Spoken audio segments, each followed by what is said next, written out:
It's official. India is the world's most populous nation. The latest UN data shows India has overtaken China with a population crossing 1.4 billion.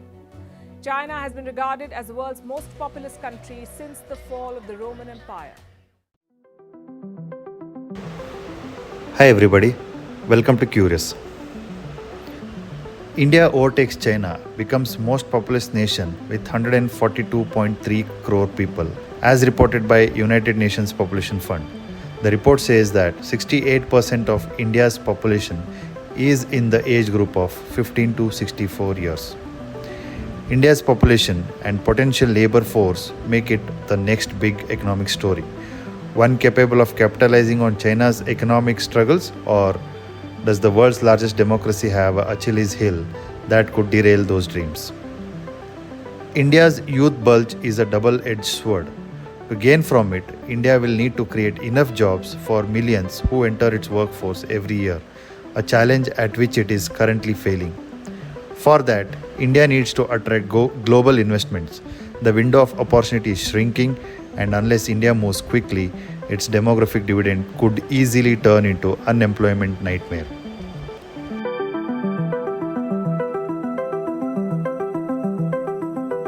Soon after Indian independence, its population at that time was about 350 million people, adopted the world's first national family planning program in 1952. The focus at that time was encouraging the families to have just 2 children.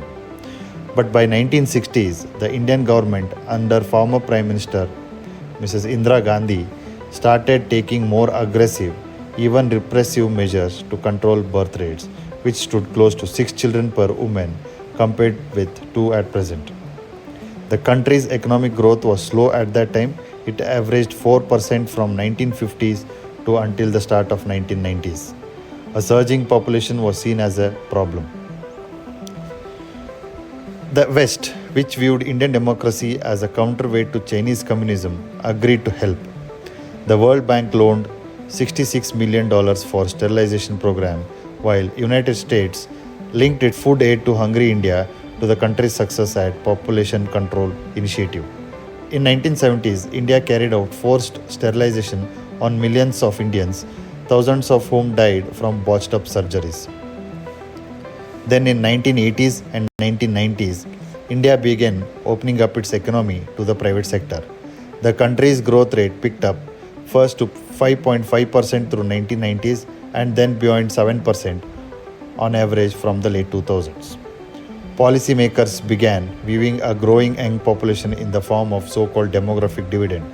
That is, when a majority of country's population falls within the working age of 15 to 64 years as an engine for further economic development. In 1990s, India succeeded quite well in moving people from farms to factories. This was a cultural change caused by policy intervention and helped by the demographic change. Yet for that young workforce to earn and save well, it needs enough well-paying jobs designed to serve the modern economy. That's increasingly proving a struggle for India. India's official unemployment levels touched 45 years high of 6.1% in 2017 and 18, jumping from 2.7% from previous estimate of 2011 to 2012. The government's annual job data suggests that unemployment level improved to 4.1% in 2021 to 2022.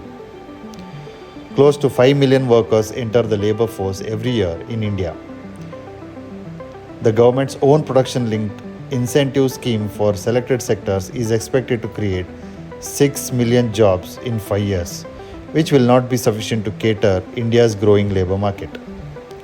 COVID lockdown hit 40 million workers from rural India who were working in cities, forcing a giant internal migration wave as they returned to their villages. This, coupled with an overwhelming revival in the job markets after the pandemic, has led to a situation where share of farm jobs in India's total employment has been increasing while the proportion of manufacturing job has been declining.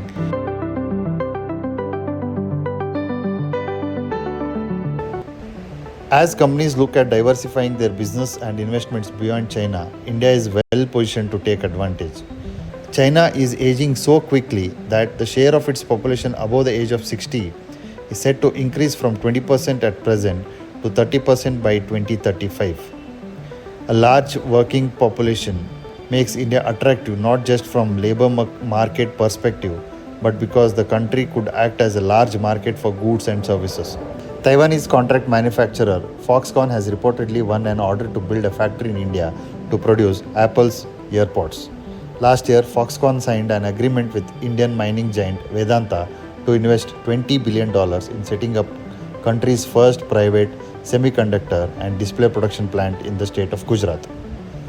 At the same time, a lot of investors are also looking at skills, and a lack of skilled workforce can really hurt India's prospects.